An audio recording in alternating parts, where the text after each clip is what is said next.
everyone to the District 38 Masterclass. Is your mic on? My mic is on, and so is Randy's. We are here to hear from Randy Hudson. He has been in the audiovisual field since 1986 and has owned his own company since 1989, Gold Coast Production Management. So he's more than qualified to walk through today about your audiovisual presence.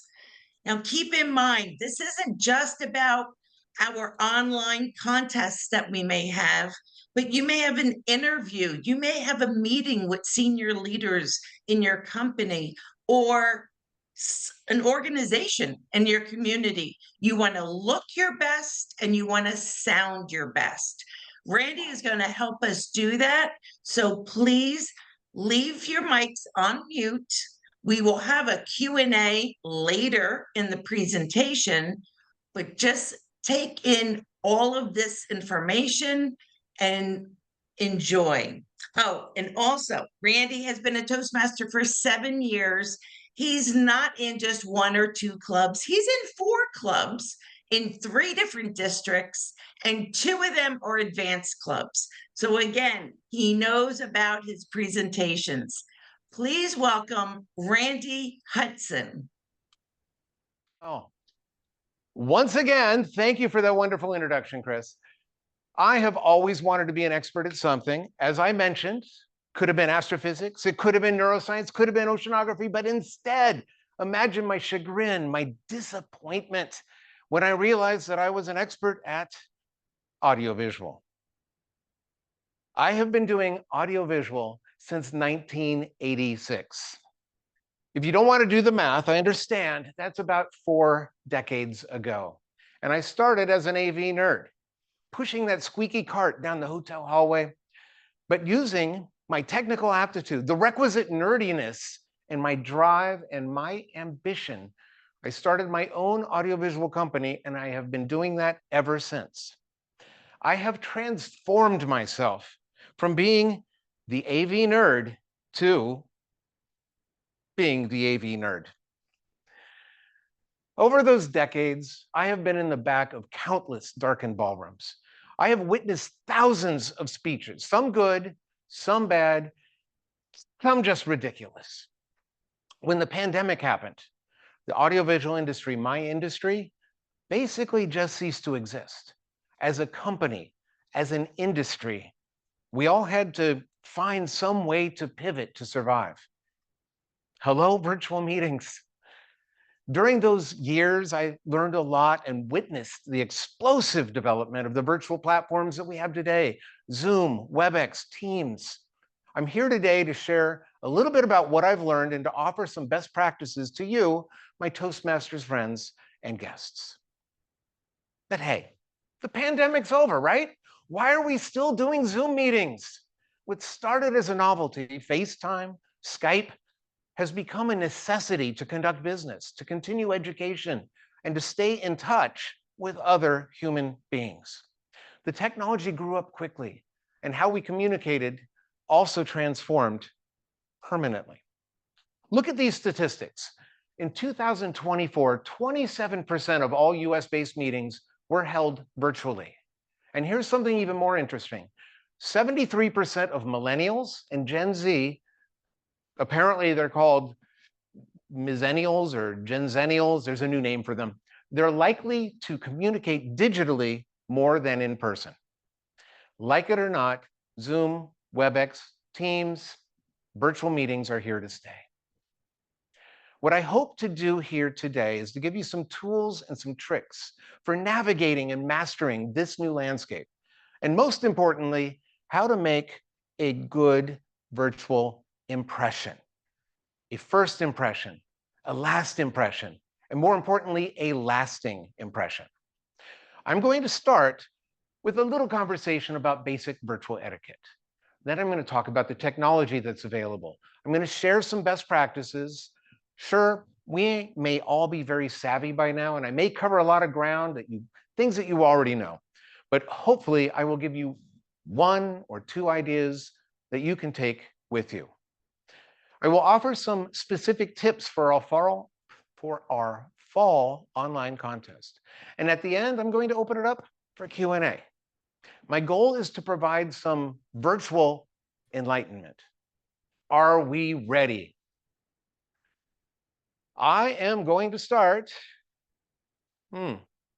with putting on my etiquette hat, because it's easy to make a bad impression. And that's why it's time for me to become the digital version of Emily Post. I want to talk about the etiquette that applies to not just Toastmasters meetings, but to all virtual meetings. First, if you're in a meeting, any meeting, you have been invited into someone's personal space. It could be their kitchen, it could be their office, it could be their bedroom. It's your responsibility to be a good guest. You may not have to take off your shoes if you're wearing shoes or pants, but be courteous and be respectful. Just because this is a virtual space, it doesn't mean that you can be a jerk. Generally, presenters want to see their audiences. Let them. Keep your camera on whenever possible. If we're speaking in a meeting, we'd like to know if we're engaging the audience. There's an exception today because of the way this meeting is set up. But we'd like to know if our jokes are falling flat or if they're making you laugh. During a normal meeting, keep your camera on. And whether you're presenting or watching, try to look at the camera. It's so hard not to look into the little boxes of all the people in the room where you think you're listening to them, but you want to look and make eye contact even though it's virtual and they can't tell that you're doing that. It's worth making the effort. Mind your mutes. This is a no-brainer. Keep yourself muted unless you are speaking. If you're not muted and you make even the slightest sound like moving papers or tapping on your keyboard or, in my case, slurping coffee, you will be heard. And even worse, your image will pop up on everyone's screens. Posture is important. As a presenter, you want to be taken seriously. And as a listener, you want to seem interested. You want to look at the camera, nod a lot, and keep your eyes open. But if you fail at that, mute yourself before you start to snore, because snoring can be very distracting. So can a lot of other things. If you're in the audience, just as a rule of thumb, don't do anything distracting. What you want to do is what you would do if you were confronted by a bank robber or a grizzly bear in the woods. Don't make any sudden movements. The human eye is naturally drawn to movement. And, oh, a butterfly. I'm sorry, I got distracted. There are a lot of other ways to distract in a meeting. Besides movements, there's noises, pets walking in front of your camera. And speaking of pets, I want to mention one of my pet peeves, and that is eating and drinking in a meeting. If this is something that you do, ask yourself this question. If this was an in-person meeting, would I be munching on these chips? Would I be stuffing this hamburger in my mouth? The answer is probably not. However, if you're absolutely starving and you just can't take another minute without sustenance, just turn off your camera when you take a bite, please. Basically, don't distract, but also don't be distracted. Try not to multitask. That Amazon order can wait. So can catching up on your email or the daily news. Hold on a second. Yeah.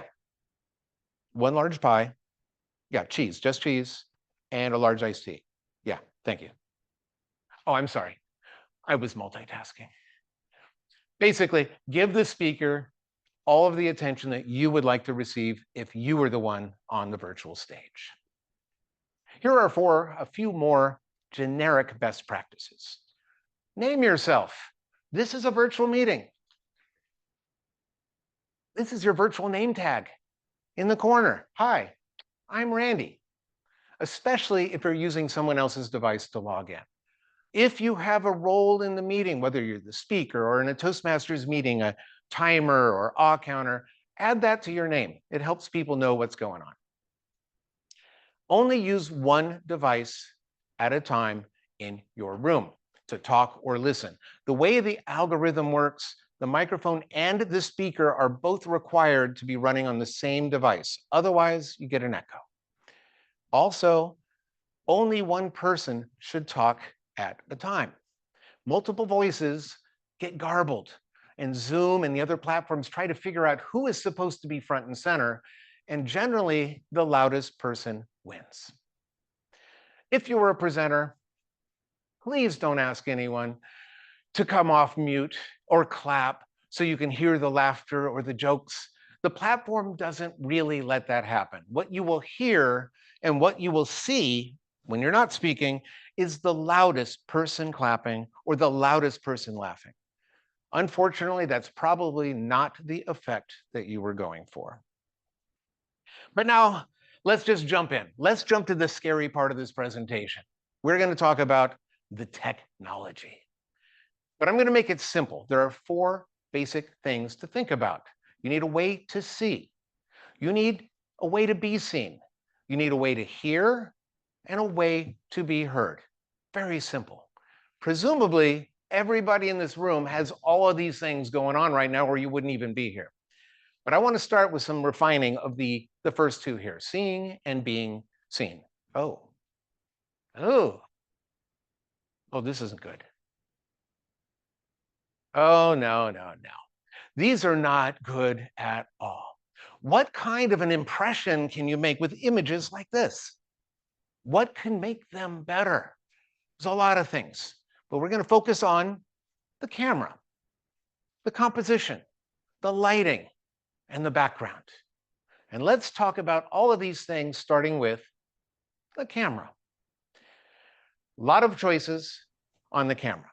What you're using obviously works. The built-in on your device, on your laptop, on your phone, on your tablet, they all work just fine. I personally like to use a webcam. I have one right here. I love this little cheap webcam device because it gives you a very good picture. Online, brand new, you can buy them for $60 or you can get them for $10 on eBay. So it's not a lot of money. I also like to use a full production system where the cameras cost more than a car, but I'm not recommending that you do that. I'm recommending that you don't spend a lot of money and that you maximize what you already have.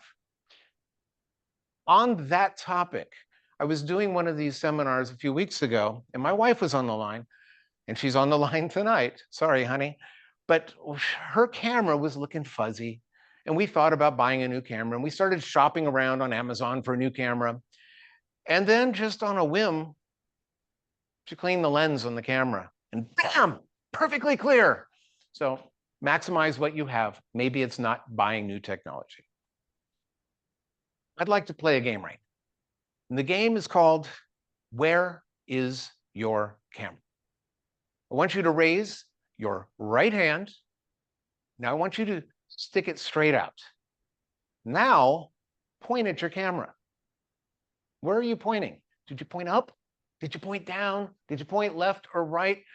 You should be pointing right here, straight ahead at eye level. That's where your camera needs to be. How do you put your camera where it needs to be? Well, I recommend this book, How to Put Your Camera Where It Needs to Be. You don't have to read it. You just take this book and you put it under your computer, and then you stack more books on top until it's right where it needs to be, right here, straight ahead. Right there. And you can be creative. It doesn't have to be books. You can use a box. You can use an inexpensive iPhone stand. A lot of different ways you can do it. You can do just about anything. Get your camera right here. Why is that important? Let me demonstrate. If your camera is too low, it looks like you're looking down at everyone. People are looking down, you're looking down at them, and no one wants to look up at your nostrils. Trust me on that. I certainly don't. And with psychology of this, it's like you're being manipulative if you do it on purpose. But if you're not doing it on purpose, it just looks bad.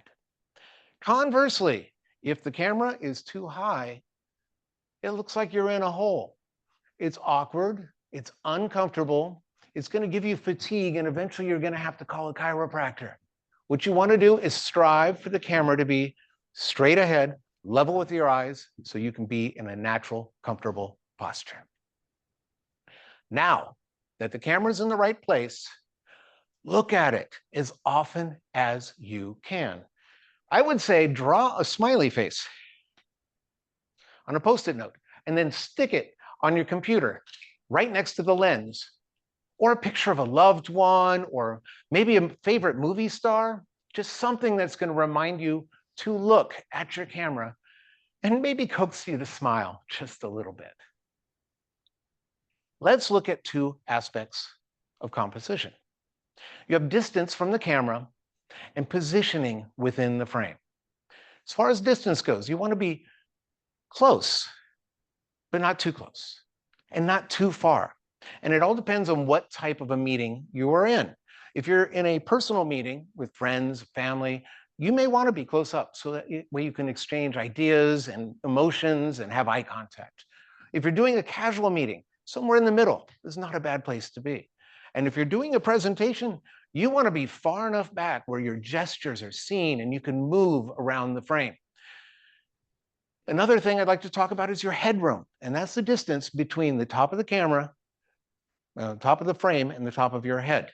You don't want too much and you don't want too little. If you have too much headroom or not enough headroom, you'll look like Shaquille O'Neal, cuts off your head. If you have too much headroom, you look like a hobbit. Now, no offense to Shaq or Frodo. As a general reference, just look around the gallery of the meeting you're in and try to be consistent with what you're seeing from everyone else. So I've covered the camera itself. I've covered looking at the camera. I've covered composition. Next, to help your camera do what your camera needs to do, good lighting is important.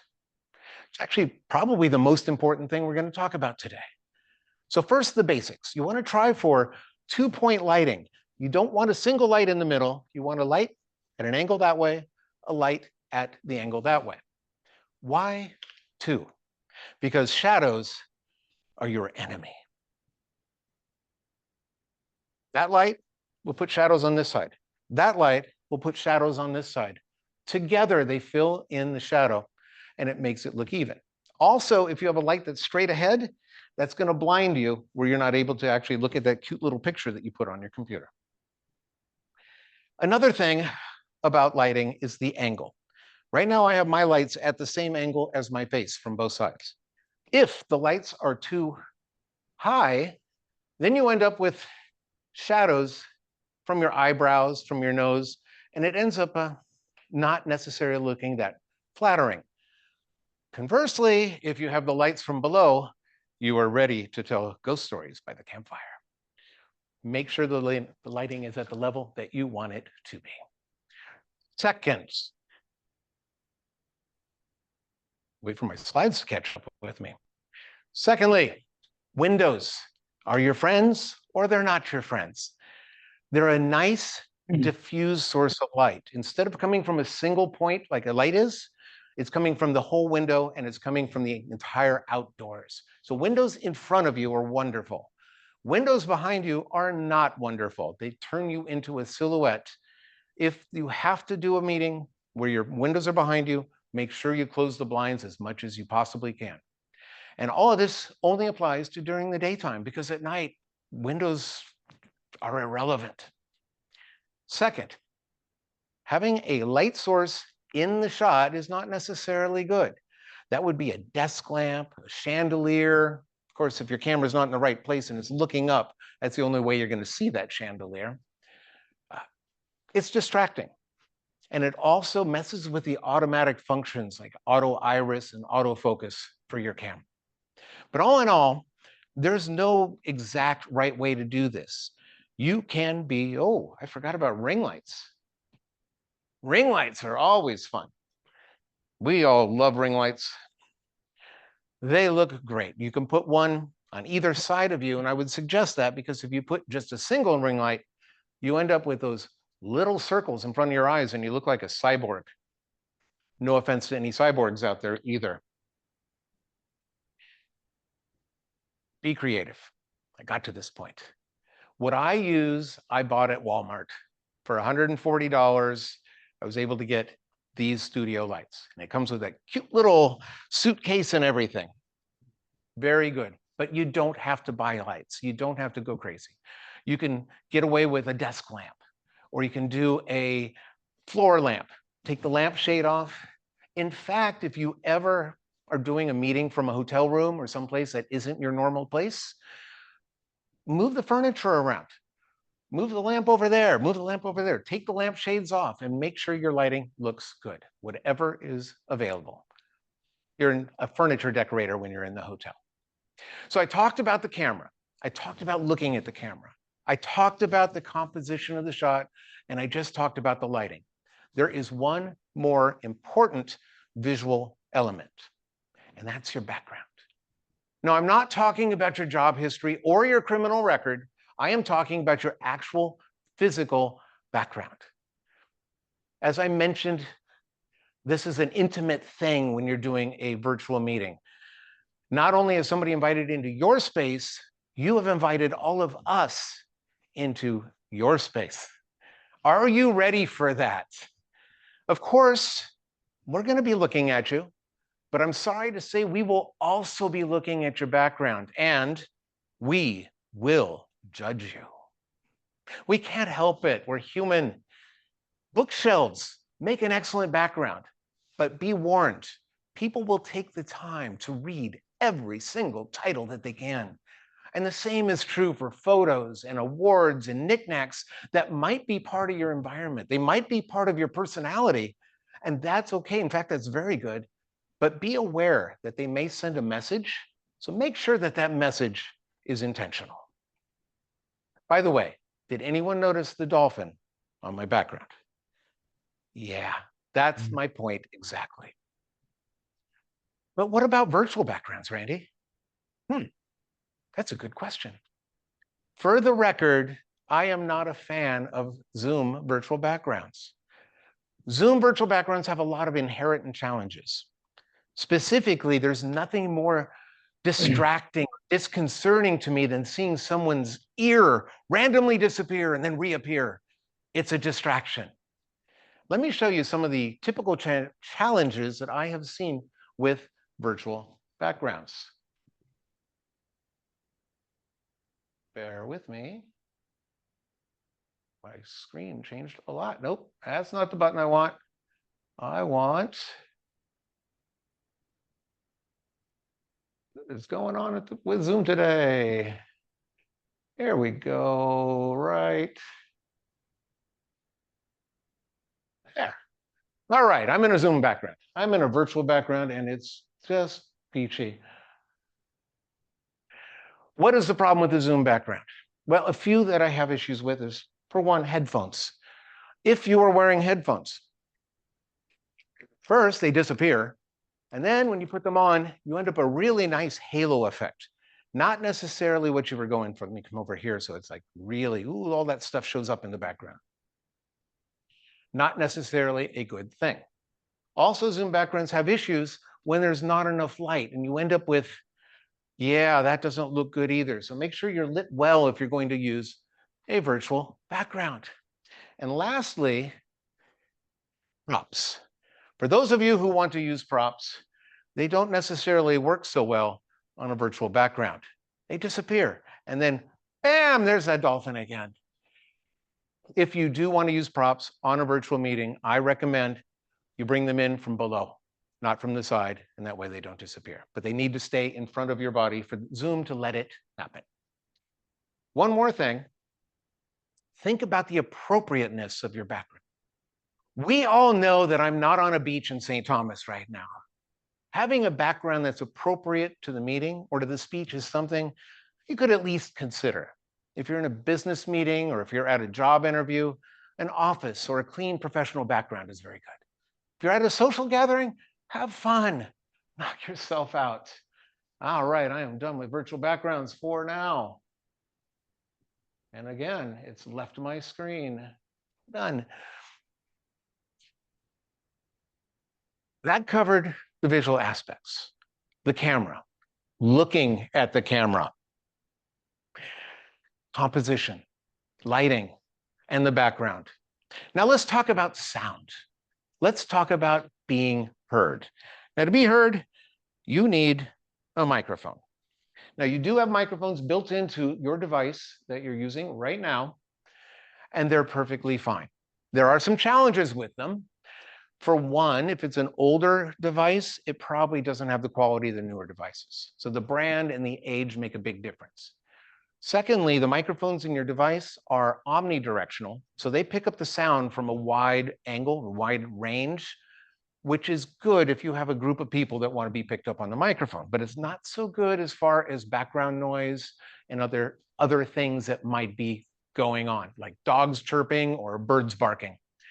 Although Zoom processes a lot of that out, the sound will still be a little bit hollow and echoey.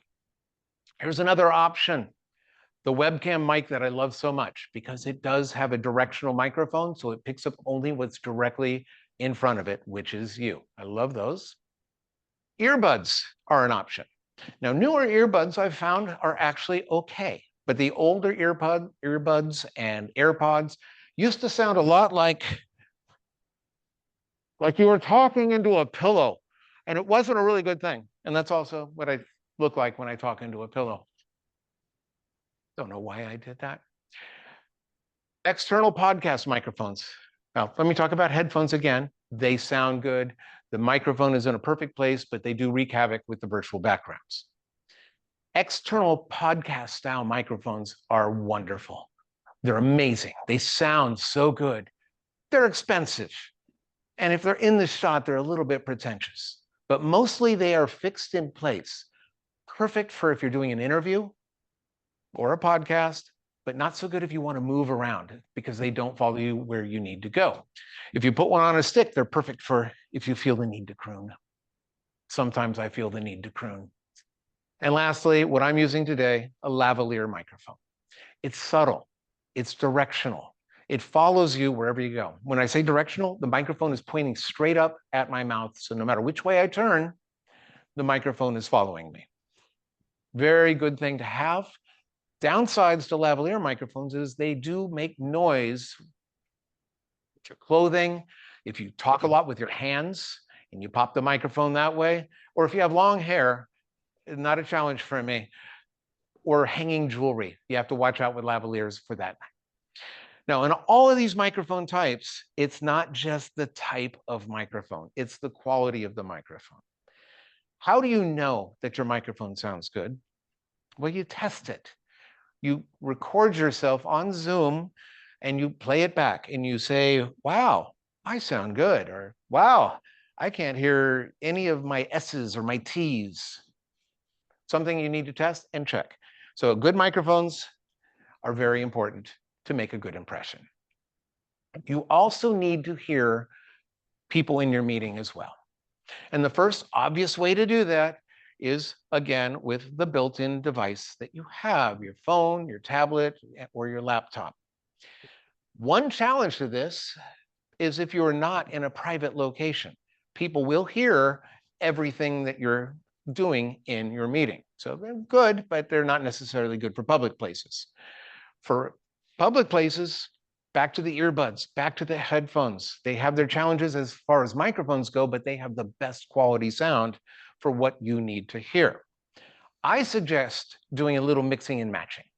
Use your camera microphone or your device microphone while you're using headphones or earbuds as your listening device. Maybe you want something different. Maybe you want to be able to walk around and still hear everything without being a slave to your computer and having to stay there. You can get an external speaker, like a small Bluetooth speaker, something that gives you the ability to hear while you're walking around. And if you're like me, you just want to go big. And this is what I like to use as far as my sound system when I'm speaking, maybe. That's how I hear and how you are heard. I like to make a few more comments about some best practices for audio in virtual meetings. The title of this speech, is this mic on? Don't say that. It's an existential question. If the microphone is on, the answer is yes, and you didn't need to ask the question. If the microphone is not on, nobody's going to know that you even asked the question. It's very much like if the tree falls in the woods and there's no one there to hear it. Did it make a sound? Who knows? But as I mentioned before, you can test the microphone. But what you may not know is you can test the microphone on Zoom even while you're muted. If you go to your audio settings and click on the audio settings on the bottom left of your screen, you will see microphone test and a speaker test. As long as you're on mute, nobody's going to hear you do that. You'll be able to see a little meter that tells you that you have signal, and you'll be able to test it back and forth. So that's something to keep in mind. You can test it. Another thing I would like to talk about is noise reduction on all these platforms. It's very, very good. However, it is so good that clapping and finger snapping are usually completely filtered out. 2 years ago, I did a competition, international speech competition, and the big finale was this popping of a balloon. And it was wonderful. There's my bullet points. It worked perfectly. I had a pin stuck in between my fingers, so I was able to surprise the audience by popping it without even making a gesture. It looked beautiful. It made no sound whatsoever. Nobody was surprised. It's like, oh, where'd the balloon go? There's a way to minimize this, and that's by clicking on a button, I think it's on the top right of your screen, that says original sound from musicians. It works sometimes. It doesn't work all the time. So don't trust it to actually take care of all of your issues. And again, never have more than one Zoom device in the same physical room, unless everyone is wearing headphones or earbuds. Let me say that again. Never have more than one Zoom device in the same physical room unless everyone is wearing headphones or earbuds. Why? What happens? Let me see if this will work. You end up with a really bad echo, and it just annoys everyone. I've never done that on purpose before, and I will never do it again. Okay. I talked about the cameras. I talked about looking at your camera. I talked about composition, lighting, backgrounds, microphones, and speakers. I'm going to add one more additional topic: your internet connection. Without a good internet connection, none of this is possible. One way to ensure you have a good internet connection is to check the speed of your internet connection. One way to do that is go to this site, speedtest.org. It's free, it's very helpful. I use it all the time. And what it'll do is it'll give you a chart. It'll test your signal, it'll give you an upload speed, it'll give you a download speed, and you'll know, pretty good idea, how well you're doing. Keep in mind, you want to check at the same time of the day that you're going to be doing your presentation. It doesn't do any good to check at 2 in the morning on a Sunday when you're doing a 3 in the afternoon presentation the next day, when your kids are home doing video games, your in-laws are streaming movies, and your neighbor across the hallway is stealing your internet like he does. So you want to check at the same time that your presentation is going to be. And on that shared internet concept, if you are going to do an important presentation or a contest, ask your family, ask your roommates not to play games, not to download movies, or do any serious streaming during your meeting or your presentation. And one more very important, very obvious thing: plug it in. The last thing you want is for your laptop or your phone to die right in the middle, right when you get to that key part of what you were trying to say. In fact, you may want to take it to another level and get a battery backup, UPS battery backup for your router or your switch, just to make sure that you are going to be solid when you need to be solid. I'm going to stop right now temporarily and see if anybody has any questions about the technology. I want you to raise your hand in the reactions down at the bottom, the virtual raise your hand, and that will put your image where I can see you. And also, Chris Velasco will be managing questions either in the chat or watching the participants to see who has questions. We're on Zoom today, so right now I'd like to take this opportunity. Oh, scratch that. That's my next point. Let's go with questions. Sorry. Anybody have any questions up to this point? DF Pace. DF Pace, what could I answer for you? To come off mute. Great, yes, great presentation. And what I wanted to ask was with respect to this speedtest.org, I had never heard of that before. That sounds great. And I'm going to be speaking online very soon from a location that I've never been at before. Can you give me some idea of what those numbers mean? I saw those briefly on your screen, but how do you know if you have a strong connection? That is a very good question. Generally, anything above 10 megabytes per second is passable. If you have something that's 20 or 30, you're in good shape. I have extremely high internet speeds here where I'm at, so those numbers are way beyond what you would normally need for a meeting like this. But yeah, 10 to 20 is probably a very good speed. When if you're at a hotel, they quite often will knock you down to 5 or less, and that is not really enough to do a very solid presentation. And Randy, those numbers will pop up on that screen on the. Yep. Okay, great, fantastic. Thank you so much. Mm-hmm. Our next question is from Asohe. Sohei. Hi, Randy. Great presentation. I wanted to ask about the multi-viewer mode in Zoom that lets someone showcase to the audience themselves and then their slides, for example, beside them. And I wanted to know if anything changes with that setup versus the solo person or solo speaker setup when it comes to this video etiquette that you've been talking about. It's a very good question. To clarify for everybody, I'm only pausing in the middle right now to do some questions on the technology. I am going to address that in a little bit, Sohei, so I will get to that momentarily. So right now, we just want to talk questions about cameras, audio, and etiquette, basically. And if you don't have more questions, I can actually move on to the next section. Daniel had come off mute. Daniel, do you have a question?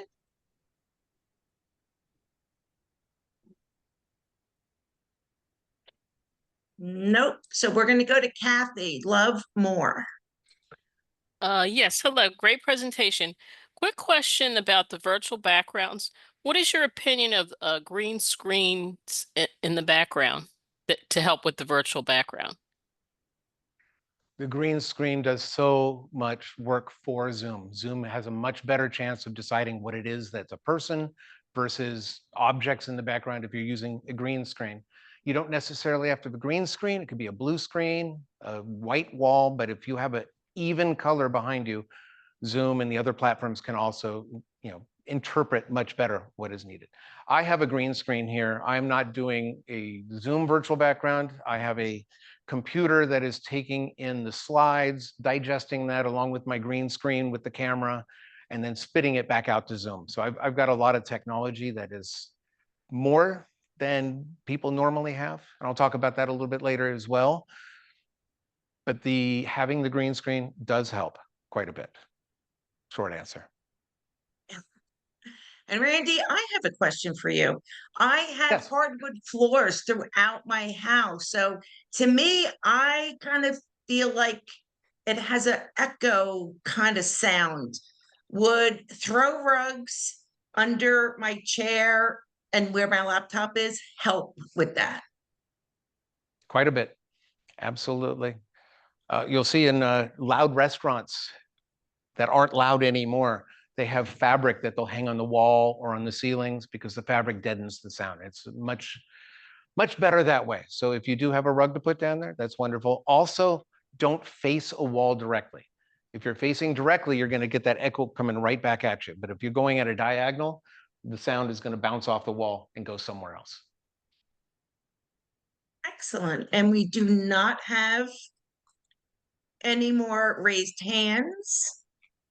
And I will move on then. Thank you Actually, very much. I do have one more question, if that's okay. Yes, sir. There is such a variety of technology out there as far as microphones. I'm not asking necessarily for your endorsement, but can you give me a couple of names of quality mics that I might be looking at that I would get a good return on my investment? I don't really care if they're a little bit pricier, but if they're quality, I don't mind. Any names out there that we as consumers can be looking at?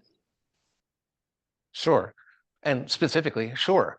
That's what I'm using now. It's a Shure microphone. It's a good brand. Almost everything they do is high quality, as is AKG, Sennheiser. But one company that came from nowhere through the pandemic and became like an industry leader and is very cost effective is Rode, RODE. Those microphones are good as well. But with every one of these manufacturers, they have a low end, a medium end, and a high end. So again, just practice with it, test it, see what it sounds like when you play it back, and that'll give you a better idea of how good it is. And we have one last question, Rajesh. Yeah. Hi, Randy. Thank you for the excellent tips. I had a question on how do you handle time management during online meetings when you sense the call is going to get extended and Zoom will abruptly end the call? Like, what are the professional tips you'd like to give in that situation? That is more of a Toastmasters question on how to manage the meeting and the time on the meeting. I don't know if there's anything specifically that we'd be able to do let me see, to be able to get people to go quicker on Zoom than you could in a live meeting. It's pretty much the same management process, I can imagine. I'm not good at that. So I don't have a good answer for you. Okay. And I will answer more questions at the end. I just want to move on to the second part of the presentation here. Because we're on Zoom today, I'd like to take this opportunity to help you navigate the platform just a little bit and to explore some of the features that are available. First, you are in complete control of the screen. Up in the top right corner, you'll see the word view. And if you click on this, you'll find a few available options. The basic option is, and the default option is the speaker view, but you can also go to gallery view and there's a few other choices. Keep in mind, this is your own personal view. No matter what you do there, it doesn't affect anyone else anywhere else. When someone is sharing, you can choose also in your view menu to do side by side versus having it just the big screen that pops up. And once you do have the person and the shared screen, you can drag the bar over left or right to be able to make one bigger than the other. I generally prefer to make the speaker larger and shrink the slides from what the default is. Another thing I would suggest is to pin someone if it's not the speaker.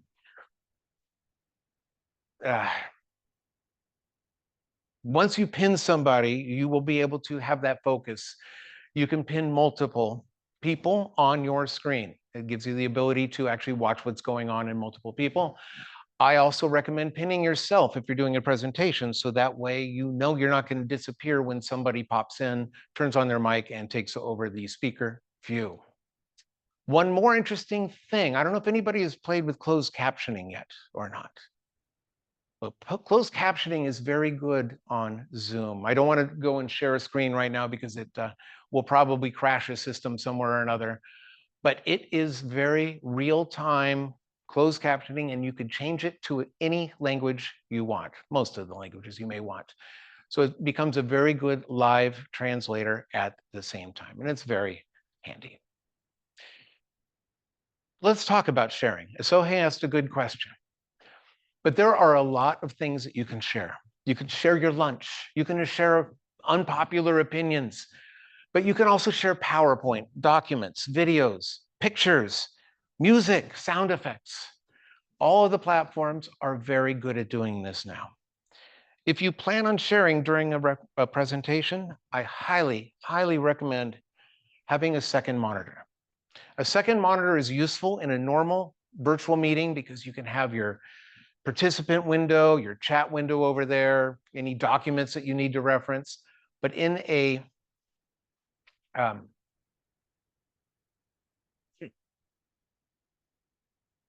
virtual meeting where you're doing a solid presentation, yeah, hey, somebody's sharing. That's nice. I'm not going to share. That's okay, Chris. Thank you very much. You're able to set if second monitor, if you're going to do some sharing, you could put something on the other screen and then share it seamlessly without losing your where you were here. If you are sharing videos or slides with audio or videos embedded, there's a place when you're sharing to click share audio. You can also share different things. Let me tell you, I'm kind of spinning here. I'm going to get my focus back. A couple of best practices. Close any apps that you have running. Nobody wants to see your shopping habits. They don't want to see how many times you've searched for a cat video, and they don't want to see your latest poetry work in progress. So close the apps before you share your screen. Another thing you could do is to share an app versus sharing the entire window. Another reason to have that second monitor. You could share PowerPoint only. You could share a Word doc. You could share a PDF, whatever it is. It isn't sharing your whole screen, and it will immediately fill the whole room. And to Asohi's point, there are some new features on Zoom where you can share in a different style. You could say, I want to share me and my slides as a double image. I want to share this, this, and this. Multiple people can share. There's a lot more options now than there ever used to be. And how you use those all depends on what type of a meeting you're in, what kind of information you're trying to get across, and your mood at the time. If you share pictures, I would recommend, instead of just sharing a picture on a second screen and having that pop up in front of everybody and it changes everybody's feel on their personal view, instead share it as a background, as part of your virtual background. You can share a picture in the back. You can share, well, here's something you could do for a Toastmasters meeting. You could share the word of the day by putting it as a background behind you. And that way you can refer to it, make sure you don't stand in front of it. You can also share music. Say, for example, at the beginning of a meeting, you can share the music that you're for walk in and walk out. And you can share sound effects, although that one gets a little weird sometimes. It used to be that you had to be a co-host to share, but now you can actually try to share and the host will get a pop-up that says, this person has requested sharing, and they can let you in, and then you can share right away. A little bit more about virtual backgrounds. A lot of people ask me how I'm able to interact with the slides like this, and I told you I have a lot of technology at my disposal. But one way you can achieve almost the same thing is by having PowerPoint as your virtual background. It's very clean, it looks very professional, but there are some serious drawbacks. PowerPoint in Zoom is not your normal PowerPoint. It's running a Zoom version of PowerPoint. To advance your slides, a little window pops up on your screen. You have to click on that window. So you can't use a clicker. You can't use your normal keyboard shortcuts. You actually have to be a slave to your laptop and push the button on your screen to change to the next slide. But it does look very, very clean. The biggest challenge I find with PowerPoint on Zoom is that if you have any animations or transitions, they don't work. They just don't exist. But if you want to do this, practice, practice, practice. And if you do this, make sure you don't stand in front of the words that you've created. Other ideas, you can do a video loop as a background. I'm going to show you a couple backgrounds here. I keep pushing that button. Not good. Thank you for bearing with me. Sometimes for my Toastmasters Club, we actually do the Pledge of Allegiance at the beginning every time. And I like to actually do a video. I share a video of the American flag so we can do the Pledge of Allegiance while people have some place to look. So videos are very handy things to use to share. I also quite often travel in my business. Oh, and in my travels, I find I'm in a very ugly hotel room sometimes, and I would like to make a more professional look. And I will, now this is not an easy computer to work with today. I will just do my office. I'll put my office behind me. So it looks like I'm still working in my office. It's cheating, sure, but it works. And off. So you can use a video loop.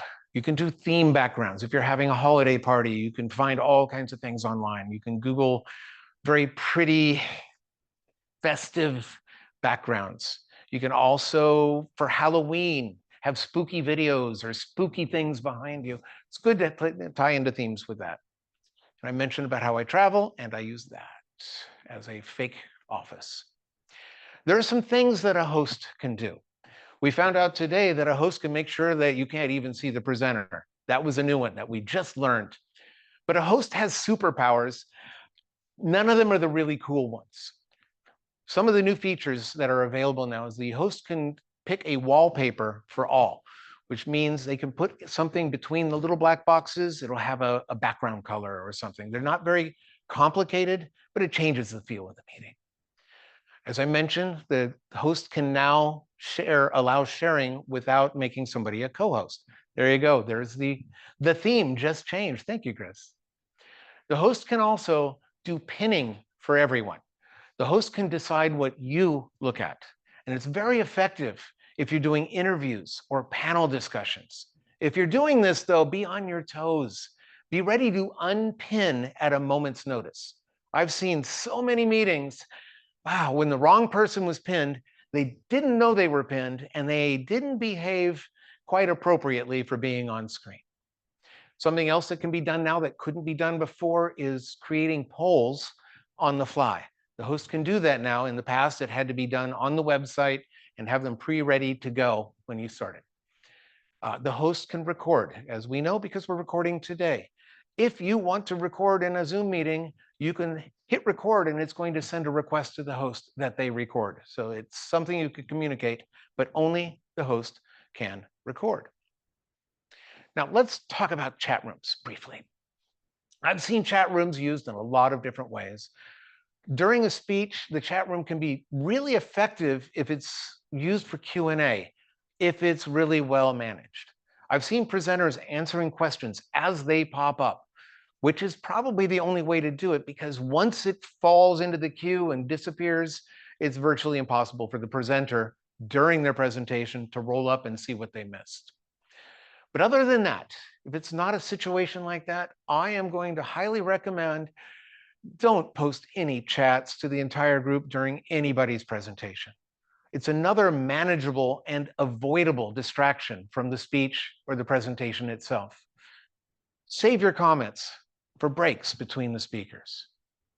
Obviously, back channel logistics are important and timely, so use the private chat to do that.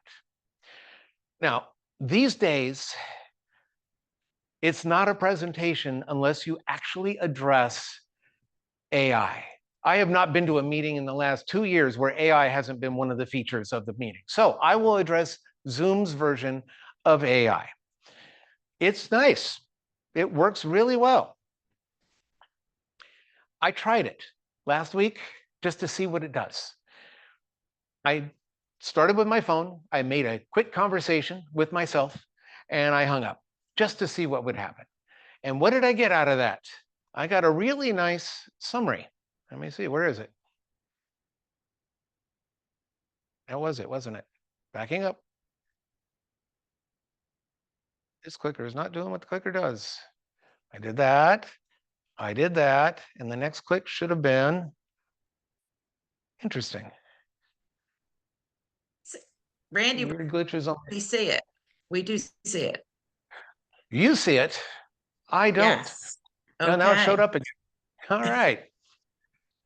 This is what it said. It said, Randy had a brief conversation with himself, expressing uncertainty about the importance of what he was saying and questioning who he was speaking to. The meeting appeared to be informal and short, with no significant decisions or action items discussed. One of the most concise and accurate summaries of a conversation I've had ever. I also use this as a secretary for a club to do the meeting minutes, and it's so accurate what it does these days, so it's very impressive. That was my pitch on AI. Now, as promised, I'm going to give you a couple tips on the contest. We have a contest coming up. It's going to be an online contest. I have a few tips for you. The first tip, you're going to practice anyway. You're going to practice a lot. Practice on Zoom. Record yourself, watch yourself, listen to yourself, not just for the content, excuse me, but for shadows under your eyes, under your nose, listening to the sound of your microphone. Look how you are visually moving on the screen. This is your chance to be critical of your technical skills for the Zoom meeting. You have plenty of time to work on the content. This is your chance to do this. Remember, this is about making a good impression. And judges may not judge you based on your impression, but it's going to subconsciously affect their decisions. Secondly, have a blank background. Plain, simple, no distractions. Stand up. Use the space you have. Use gestures and be far enough back where you can see the gestures. So use front, use back, move left, move right. That's the way to do it. Use the space like you're using a regular stage. And again, make sure you're looking at the camera. Manage your bandwidth. That means make the kids, the spouse, the neighbors, and the pets leave the building when you're doing your contest. But that's what I would do. Manage your CPU. Turn off any programs that you don't need to have on. And that means pretty much everything except for Zoom should be turned off, especially if you were watching a video. Don't hit pause, turn it off. Listening to music, downloading, streaming, turn everything off because you don't want anything to get in the way of your computer processing your Zoom meeting. I'll mention it again, test everything. Use the audio test on Zoom, check your camera, check your lights, your settings, etc. Do this before you log into the contest, and then do it again while you're logged into the contest. Make yourself comfortable. See it again and again and say, I wonder if my microphone is still on. Yep, it's still working. I'm good. There is a 10-minute fix-it time if you do have a challenge, if you do lose your internet, if you do have your microphone cut out or the lights go off or the camera stops working, you have 10 minutes to fix it. And when you come back from fixing it, you have to start exactly where you left off. You can't do a complete do-over. Start where you left off, which begs the question, how do you know? How do you know that you're not transmitting anymore? How do you know you're frozen? How do you know that your internet cut out completely? And how do you know when that happened and when to start again? I don't have a solid answer for that, but I have a suggestion, and that's have a buddy system, somebody who's already there to support you in the contest with a phone that's going to say, hey, Randy, you stopped talking right after your third word. Maybe you need to go back and do that again, log back in. So that's something that I would recommend to do, but there may be other ways to do it as well. Having yourself on the screen so you can see yourself is kind of important, which gets me to the last thing I'm going to mention here, which is what do you need to see? You need to see yourself. You need to see if you're in frame, if you're over the top, if you're off the edge. You need to see that. You also need to see the contest chair when the contest chair is introducing you. You need to see the timer, of course, and the interviewer when it gets to that. These are all very important. You don't need to see anything else. One way to avoid that is to turn off non-video participants. That's in the view menu as well on the top right of your screen. If you turn that, click on that, you will not see all the boxes that have all the names in it. You will just see what you need to see, yourself, the timer, and then when the contest master is on, you'll see them, and when the interviewer is on, you'll see them. Other than that, it gives you a completely blank screen. And lastly, mirror your video. There's a button also on your video settings that says mirror my video. And when you do that, it means that you're looking like you're looking in a mirror. Not many people are able to move left and watch themselves move right and remember which way is which. So it just makes it very much easier to do that. Before I wrap this up and I open up for questions, I would like to see if you were paying attention. Think back to the summer of 2020. That was a worldwide pandemic, and we were all sequestering in our homes. There was a shortage of toilet paper. And that summer, Toastmasters International held its first ever virtual World Championship of Public Speaking. The technology wasn't even there yet. It had not grown up. The infrastructure was not there yet. But the show must go on. That year, Mike Carr from Austin, Texas, won the grand prize. He became the 2020 World Champion of Public Speaking, the first person to ever do it virtually. I'm going to show you a couple minutes from his award-winning speech. And afterwards, I'm going to ask you about your observations and comments of how he managed his virtual environment.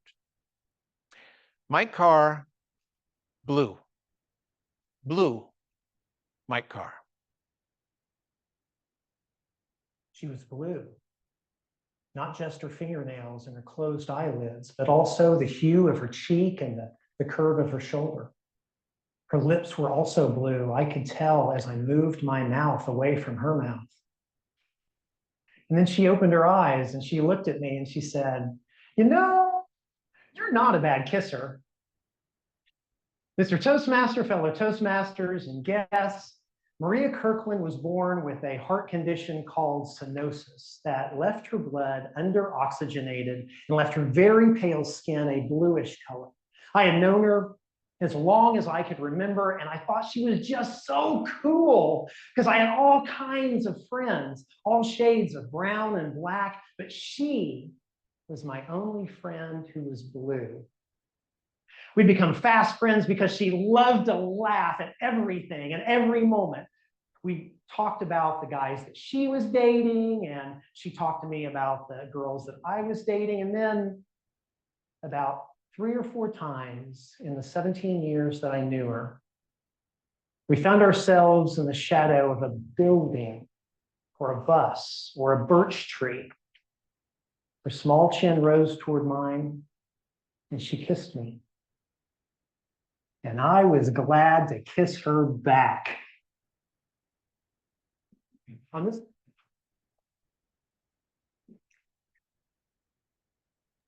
What were your observations on that? Remember, we Well, talked about the camera, looking at the camera, composition, lighting, background, sound. What do you think? one thing I noticed was, for some reason, there were some magical sparkles in what I would call the lower left corner of the camera. I'm not sure what caused that, but I found it pretty distracting. The other thing I would say is that the camera quality seemed a little blurry. I saw him well enough, I suppose, but it was not clear like how I'm seeing your image right now. I'm not sure if that was the device he was using or something else. So those were my 2 main observations for issues. You were absolutely correct. The technology wasn't there yet. Cameras weren't good, webcams weren't good.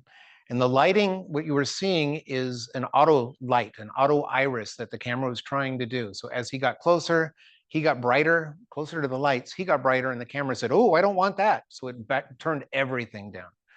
One thing I would suggest about that is there are settings in Zoom that you could say, turn off the auto iris.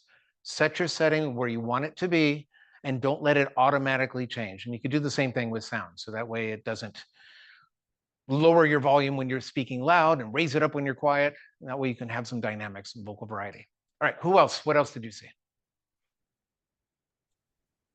Randy, I didn't see all of his gestures. When he put out his hand went right off screen because he was way too close.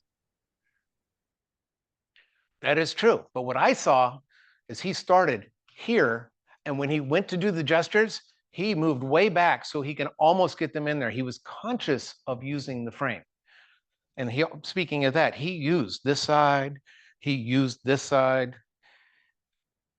Remember, nobody had done virtual meetings before this. This was brand new. It's the summer of 2020. The pandemic started in March, April. So it was very interesting.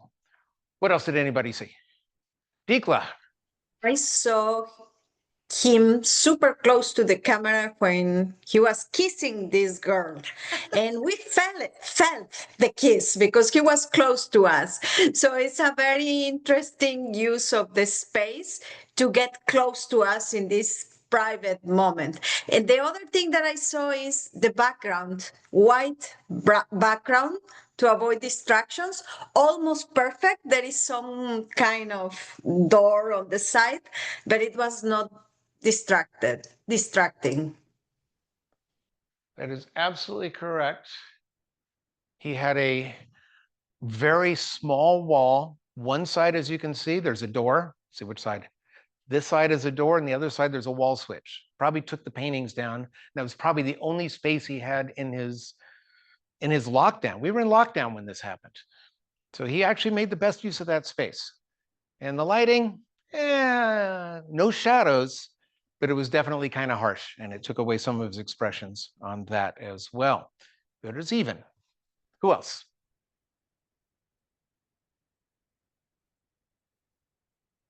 There's something else that did show up a little bit later, right after the cut.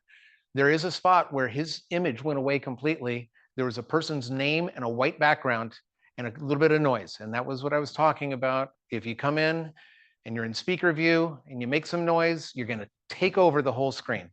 So it's amazing in his World Championship speech that he made it through even with that distraction. What do you think about the color of his clothing? Anybody? High contrast. Exactly. You want to stand out from your background. You don't want to wear the same thing that you're seeing behind you. And again, if you want to have fun on your clothing, don't have fun on your background. They need to not clash with each other. I think that's all we have on him. You caught almost everything. Oh, one more thing I'd like to mention is his camera is a fisheye. This is something to look at when you're buying a camera or using a camera.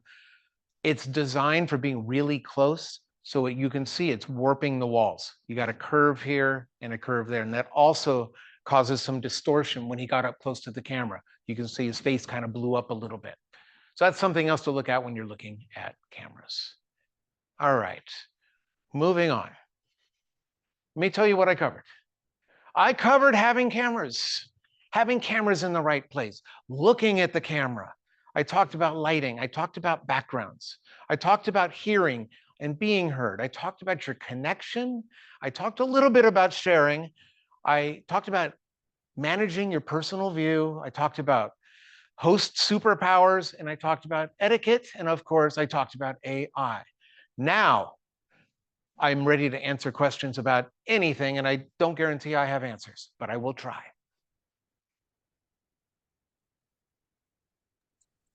Sohail had asked in the chat about the blur background.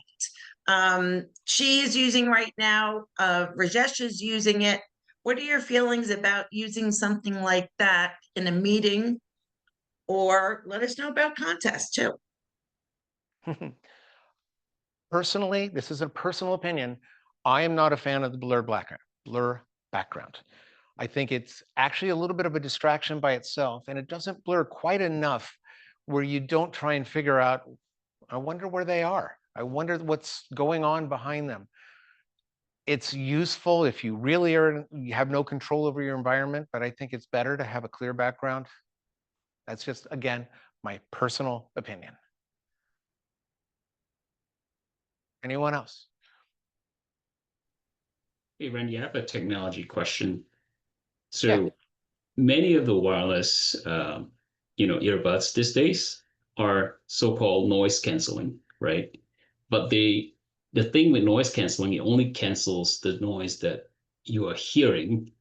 It doesn't filter out a lot of the ambient noise when you speak, right? Is there any equipment that you would recommend that would have the same sort of like noise isolation when you speak? Short answer is no, that the microphones don't have that built in because the platforms do. That's the noise suppression that is in Zoom, WebEx, and Teams. They have that function. It doesn't always work. And yes, as soon as you start speaking again, it opens it up and you start hearing more noise as part of your voice. So you'll get an echoey sound as opposed to hearing the dogs chirping and the birds barking, as I mentioned earlier. So I don't think there's anything that you would want to put in line before it gets into your device.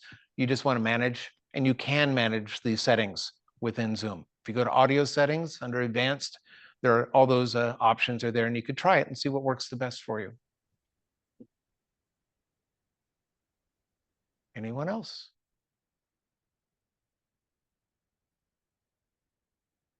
Well, I know I've gone longer than I thought I was going to go. Randy, Oh, yes. I'm sorry I didn't raise my hand, but I knew you were Okay. about ready to leave. Randy, are you available to answer follow-up questions after this presentation? I don't want to inundate Yes. your email box, but if there's a question I have about technology or something like that, would you welcome someone sending you an email and asking a question? Would that be okay?